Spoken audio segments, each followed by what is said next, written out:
Hi there, this is Omid G, the coffee professor, and we're going to talk about the Robusta species of coffee today. And there just couldn't be more misinformation about this than we have today. First of all, I say Robusta, but every time I say it, I cringe because that's the incorrect name. The correct name is Canephora. Robusta is just one of the types of the Canephora species, but somehow, since everybody says it wrong, I have to go along with it. Otherwise, people don't know what I'm talking about. So here we go. We're talking about Robusta. Let me show you what it looks like. Now, take a look and see if you can tell that these beans are very round as compared to regular coffee beans. Now, these are smaller than once they're roasted, but they're rounded. That's one of the characteristics of the Robusta species. They also have fewer chromosomes than the Arabica species that you see. They're very hardy. It's a very hardy plant, and perhaps that's where the Robusta name came about at some point. And unlike Arabica, it can thrive at low elevation. And that adaptability is the source of endless problems that I'll explain. It produces a lot of fruit, the cherries, the coffee cherries. It has a very high output. It's very tolerant of varying conditions. It's a very tough plant. And then what you have is a plant that actually doesn't need much care. You can grow Robusta the same way that you grow poison oak, I guess, and that's part of the issue. Let me give some more characteristics of the Robusta bean. Caffeine, although we'd like to think that the coffee plants evolved to make us happy, it's not the case at all. Think about a rose and the thorns on a rose. The only purpose is to keep animals away, to keep it from, it's a protection mechanism. Caffeine is the exact same thing. It evolved as a protection mechanism so the animals wouldn't eat the cherries, because if they ate them and they chewed them up, then chances are, once it processed through, that it wouldn't grow into another plant. And the only purpose of all life from a biological perspective is to create more life. And so what the plant wanted was for the seeds to fall harmlessly to the ground. The cherry feeds the coffee beans or seeds inside, and then it grows into new plants. So that's why caffeine evolved. Now with Robusta, it evolved to have twice the amount of caffeine, and so it gives you twice the buzz, if you like. The other things it kind of evolved with the lower chromosome count. It also has less vibrancy. So while you can find coffee in the Arabica species that have flavors of fruit, like apricot or peach, or berries like blueberries or strawberries, or floral, like literally like a bouquet. Or you can find them that are very chocolatey and nutty, or you can find them that are very earthy and peaty. It all depends on where you're getting your coffee from, or caramel, or toasted grains and malts. Those are all some of the different flavor profiles that come to my mind immediately. With Robusta, well, it's hard to describe the flavor profile. So let me tell you what's going on, and then I'll explain the difficulty with the flavor profile. What's going on is, because you can grow Robusta like you can grow poison oak. Arabica requires high elevation. It requires a lot of TLC. It requires hand picking of the fruit. It's finicky. It's prone to different diseases, lots of different diseases, and all the new varieties that they come up with, especially in Brazil, which is a powerhouse of research. Every new variety they come up with is rarely for taste. The varieties that they come up with are always trying to solve a disease or pest problem. And then they try and maintain the taste, or potentially improve it. But the core thing they're trying to accomplish is to tackle these diseases and pests. Well, you don't have these issues with Robusta. It's so hardy that everything leaves it alone. It just doesn't really get sick. The vast majority of the Robusta in the world comes out of Vietnam. And Vietnam is just, I think they're the second biggest producer of coffee globally. And a huge chunk of that is just the Robusta species. They give little attention to it. They give the same attention that one might give to weeds in a field, which is just like almost nothing. Then other countries I see growing Robusta are Guatemala, Uganda, and India. So that there's other countries still. I've seen some from Tanzania. I've seen some from Brazil. But for the most part, you're talking about first Vietnam massively on a massive scale.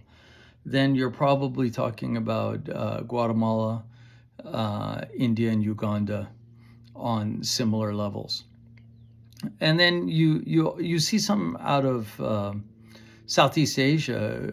There's a variety called East Timor that's a hybrid between Robusta and Arabica. And so you have hybrids out there too. If you ever see the East Timor coffee, it's always a hybrid. Now, what's the problem with Robusta? You see, first let me tell you about the upside. The upside is that it gives you tremendous crema. I mean, out of control crema in a good way if you're making an espresso drink. And it just glops out of the espresso machine. It's a thing of beauty. In fact, if I'm doing something with Robusta, doing something meaning making espresso, I like to put a bottomless portafilter. And then you can see it slowly seep out. And sometimes I videotape it in slow motion. I could watch it all day. It's just so beautiful. So it's extremely rich. The second thing is it's extremely low acid. It lacks the vibrancy, as I explained. So it's a very, very low acid bean. If there's somebody who has stomach acid problems, alongside Monsoon Malabar and Brazilian coffee beans, the natural process, and Robusta, these three are the beans for you. Oh, and wet hulled beans from Indonesia. These four. If you've got stomach acid issues, any of these four beans you can drink all day long like water. Until you're too buzzed to get anything done. And so it's very, very low acid. It provides some bite to espresso. Now, I was originally trained on old world roasting methods, which I'm really thankful for. And by old world, I mean old world European. So you have the old world European, and then you have third wave. And the old world European, especially the old world Italian, said to use Robusta and to mix it in, up to 30%. They liked the crema that it provided. They liked the bite that it provided.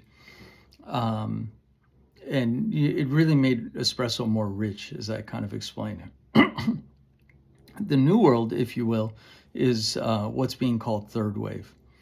And third wave, and I've learned from that as well, and I try and capture elements of both. Third wave says don't use Robusta at all. The mantra is it takes away more than it adds, and you'll hear that over and over. And third wave philosophy says use between 0 and 10% Robusta, preferably 0. And what third wave will tell you is that Robusta tastes and smells like burnt rubber. So if you can imagine that, and it's actually not far from the truth. So why do I carry Robusta? Why am I even talking about Robusta? Why am I wasting my time if what you're getting is burnt rubber? What's going on is that outside of India, all the countries that are growing Robusta, particularly Vietnam, so if you take it as a percentage basis, almost all the global supply of Robusta is being grown with no care at very low elevations. And coffee likes high elevation. Robusta doesn't need it, but it doesn't mean you can't grow it at high elevation. When you have high elevation, it develops the flavor profile. It gets colder at night. The bean growth slows down, and it takes longer for the bean to mature, and it develops more flavors. And so at low elevation, you have lots of pests. Sometimes they still have to use pesticide and so forth. doesn't develop those flavors. It fruits very quickly. The fruits don't develop that flavor. And then you have these burnt rubber products. And where does it go? Why are you not seeing, if Vietnam in particular is producing so much Robusta and pumping it out there, where's it going? You don't see any Vietnamese coffee products on this shelf. Well, I'll tell you where it's going. It's so undrinkable, it's so unpalatable that the only way the coffee industry has figured out how to deal with it is to process it to death until it becomes instant coffee. So when you're drinking instant coffee, that's when you're having the low grade Robusta. Now, I've discovered on one of my trips to India, on business, but every time I'm there, I always go coffee hunting. For that matter, every time I'm in any coffee country, I go coffee hunting. I discovered something that they call Royal Capi Royale, RKR for short, or at least that's what I call it. And that is the cognac of Robusta. It's grown at high elevations. It's handpicked up to 5 times, meaning that that they don't just come and harvest them all. They just harvest those which are completely ripe, and they keep coming back up to 5 times to keep harvesting only ones that are completely ripe. Sometimes you get organic Robusta out of there. And this Robusta, you can drink it straight. You can drink it at 100% Robusta with nothing else blended in. A far cry from the 0 to 10% that the third waivers are talking about. So they've not tried this. I feel like I want to do an infomercial.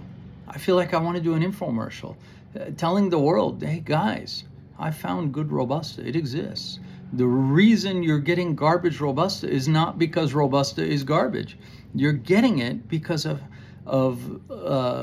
opportunistic farming practices and lazy farming practices that are producing inferior product. And so that's the real issue. Otherwise, what you have is a great product. And I like it, I think the sweet spot is 30% inclusion in a old world Italian espresso blend. So I might have some Brazilian in there to give crema, to carry the flavors, and then I'll have something in there to really enhance the flavors, like maybe a wash process Ethiopian, and to bring vibrancy. And then I'll introduce the Robusta, and then the Robusta will, first of all, it gives lots of crema, as I mentioned, and the crema carries those flavors. It's like a bus, and the passengers are that flavor that it carries. And then it provides a pleasant bite at the end, and it gives it that, for lack of a better term, that espresso taste. And so that's all about Robusta. It's the red-headed, buck-toothed stepchild of the coffee world. It gets no love. And dare I say, the reason is just because of a lack of knowledge and information and research and exploration by people. And people have shut it off. And everyone's convinced each other that this is a garbage product. And it's just not true. It's completely not true. It's a wonderful product. And then, heck, what's wrong with getting twice the buzz, right? You drink 1 cup and you get twice the kick out of it. I'm not going to complain on most days, as long as it's morning when I drink it.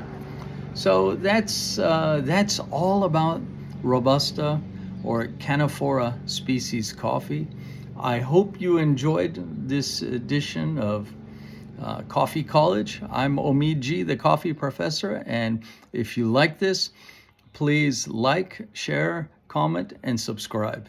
Thank you so much, and we'll see you next time.